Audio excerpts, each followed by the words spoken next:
my name is Ashley. I'm a nursing student with OCC, and I'm just here to perform my newborn assessment with you.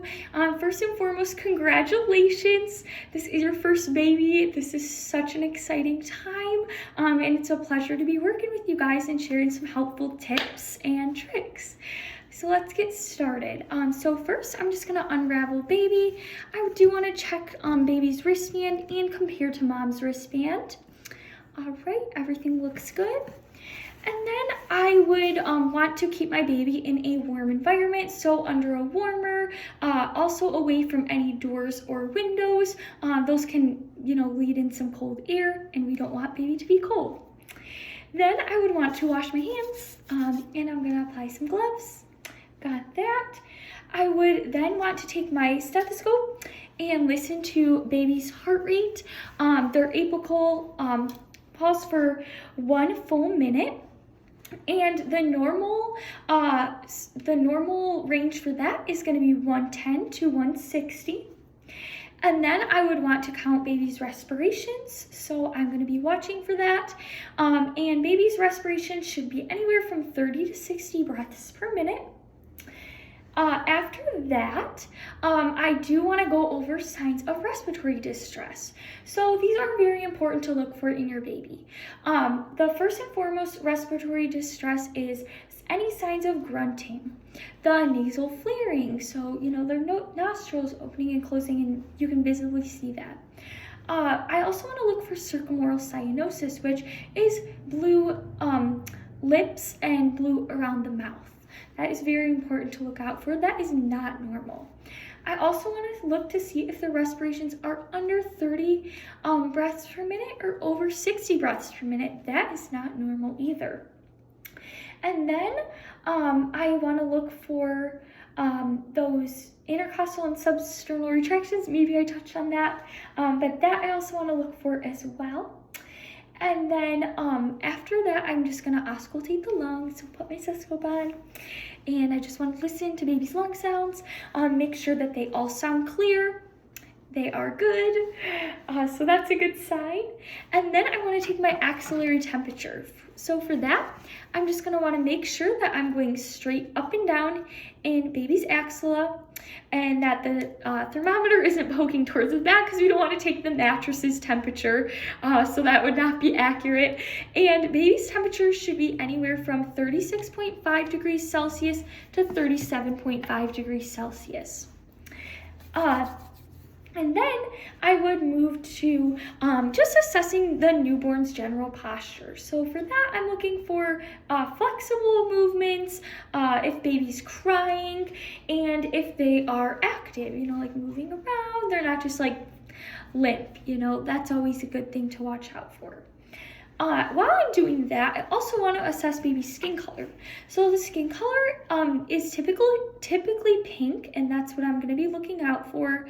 But baby can also have something called acrocyanosis, which is blue hands or feet. That's completely normal within the first 24 hours. Baby can also have a yellow tint to their skin, which is called jaundice. And jaundice is just an excessive buildup of bilirubin. And that is usually not the best case, but is something to look out for, because depending on when it occurs, then we can take the next steps for that. Then moving to the head, I want to assess the anterior and posterior fontanelles.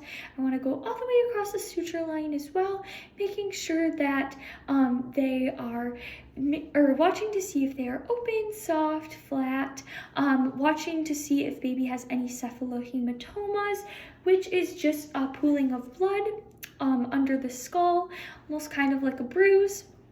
And then I'm also watching for caput succedium, which is just like a cone head, kind of, they call it, like molding when baby comes out of the birth canal. Sometimes their head can just take on a little bit of a different shape for a little while. All completely normal things, but just something to look out for sure. But like I said, all those things are normal. And then I would want to listen to baby's abdominal sounds, making sure that they're present in all 4 quadrants. And then while I'm in that area, I do want to check the umbilical cord. So when I'm checking the umbilical cord, I'm looking for any signs of infection, so foul odor, any like of a weird color, drainage, and then I would also want to fold the diaper underneath the umbilical cord just so it's not rubbing and irritating that area. And then I would want to check baby's genitals. So I do have a girl baby here, but so for the girl babies, I do want to check to see if the labia majora covers the labia minora.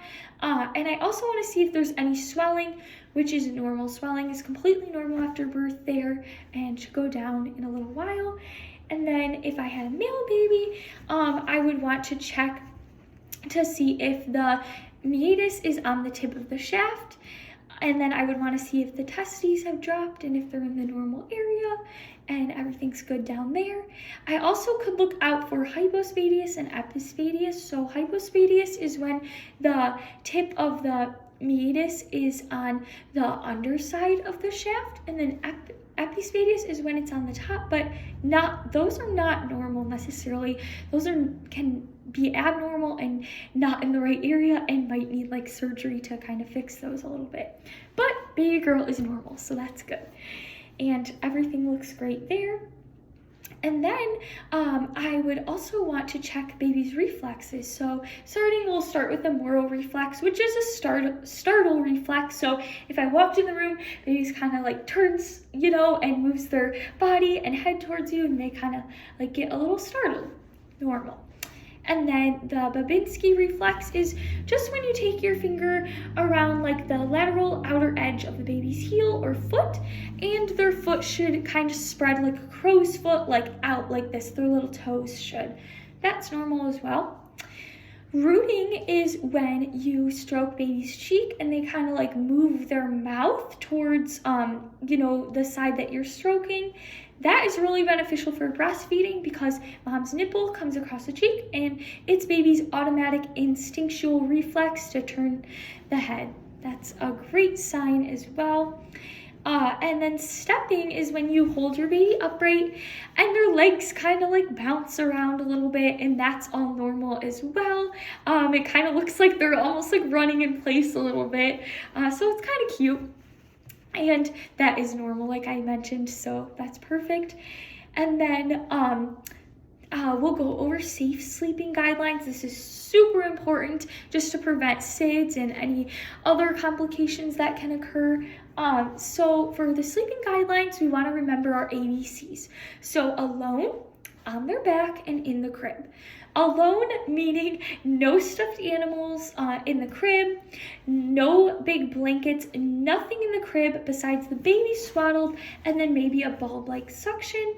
And the bulb suction is important if baby's like choking or has any like drainage or anything that you want to remove. So if you want to use that, press down, insert it into the mouth, and then you want to use it in the nose. But that should really be the only thing in the crib or bassinet with baby, and baby should be swaddled on their back.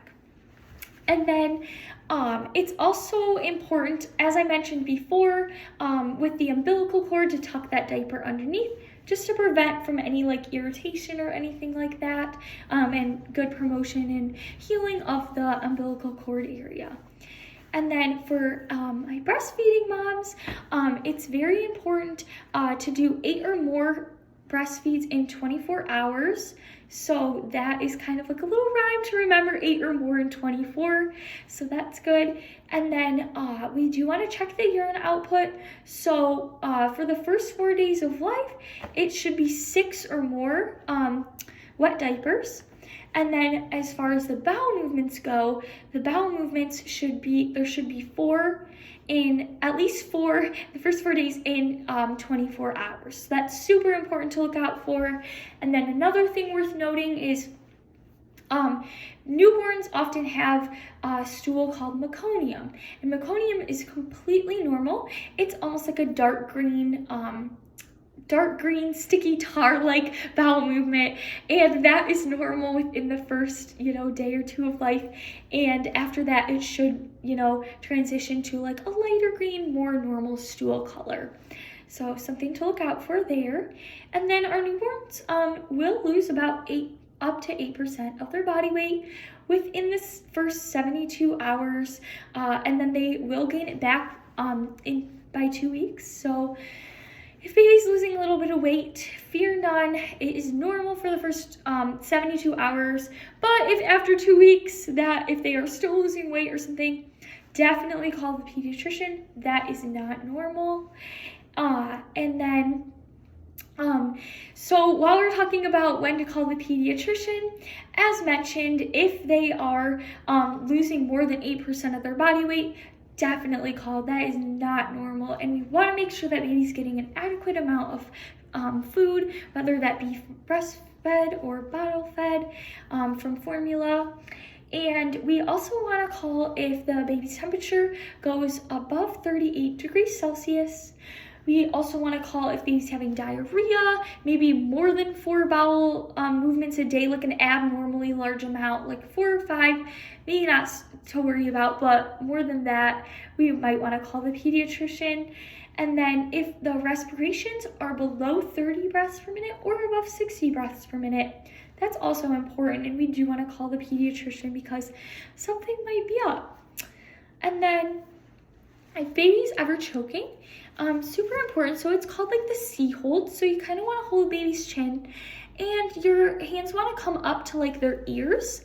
You want to flip them so that their head is facing down, and you can even rest them like on your knee, and you want to take your hand and just do like some back blows. And that's important because it can remove like whatever is stuck. But once you do that, you want to flip baby back around, look, and then sweep if the object has come near the surface of the mouth, and then repeat if needed. So that is a super important method because we all know nobody wants a choking baby, and it's important to know what to do if it does happen. And then we are going to talk about skin to skin. So skin to skin is one of the most important methods when it comes to bonding. It really promotes that bonding experience with mom or dad. And then especially with mom, it's important because it helps with breastfeeding and kind of that promotion and initiation of breastfeeding. And then it also is important because it regulates baby's temperature. So if baby's cold, snuggle them up in mom's cleavage or, around here, and it will keep them warm, and mom's temperature kind of adjusts to keep baby in that comfortable, warm environment. And then when we do have baby skin to skin, we do want to make sure that baby is in kissing distance. So making sure that I can look down and then that he or she is in kissing distance, because we don't want baby to, be nestled up in our neck and not be able to breathe. That would be very bad. So kissing distance, always remember. And then it is important that whenever you walk away from baby, that they are, again, ABC, alone on their back and in the crib or bassinet. And when they are in the crib or bassinet, you just want to make sure that you have them swaddled up. So we'll swaddle baby up right now. And then baby should be like this, swaddled up. Again, alone in the crib, on their back, or in the bassinet. And that is all I have. Again, thank you so much for letting me go over some tips and tricks about keeping your newborn safe, what to look out for. This is such an exciting time in your life, and I'm so happy for you guys. And congratulations. Thank you.